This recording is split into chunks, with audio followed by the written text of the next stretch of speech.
ரொம்ப டேஸ்ட்டாக அண்ட் சிம்பிளாக ஒரு பன்னீர் பட்டர் மசாலா எப்படி பண்ணலான்னு பார்க்கலாம். ஃப்ரெஷ் க்ரீம் அண்ட் கஸ்தூரி மெத்தி எதுவுமே போடாமல் சிம்பிளாக பண்ண போகிறோம். இதுக்கு ஃபஸ்ட்டு பவுலில் இந்த மாதிரி ஸ்கொயர் ஷேப்பில் கட் பண்ண பன்னீர் சேர்த்துக்கோங்க. இது கூட மஞ்சள் தூள், மிளகாய் தூள், உப்பு, சீரகத்தூள் சேர்த்துட்டு நல்லா ஒரு தடவை மிக்ஸ் பண்ணி கொஞ்சம் நேரம் மேரினேட் பண்ணி வச்சிடலாம்.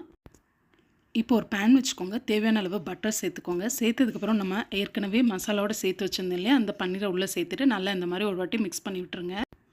லைட்டாக டோஸ்ட் ஆனதுக்கப்புறமா ஒரு பவுலுக்கு ட்ரான்ஸ்ஃபர் பண்ணி தண்ணி எடுத்துருங்க. இப்போ மறுபடியும் அதே பேனை சூடு பண்ணிவிட்டு கொஞ்சமாக பட்டர் சேர்த்துட்டு வெங்காயம், பூண்டு, தக்காளி, இஞ்சி, முந்திரி பருப்பு சேர்த்துக்கோங்க. இந்த டிஷ்க்கு தேவையான அளவு உப்பு சேர்த்துட்டு நல்லா கலந்து விட்டுருங்க. தக்காளி இந்த அளவுக்கு நல்லா குழஞ்சிருக்கணும். இப்போ நம்ம ஸ்டவ் ஆஃப் பண்ணிடலாம். நல்லா ஆறுனதுக்கப்புறமா ஒரு மிக்ஸி ஜாரில் சேர்த்துட்டு நல்லா ஃபைனாக அரைச்சிருங்க. இப்போ ஒரு பேனை சூடு பண்ணிவிட்டு கொஞ்சம் நிறையா பட்டர் சேர்த்துக்கோங்க.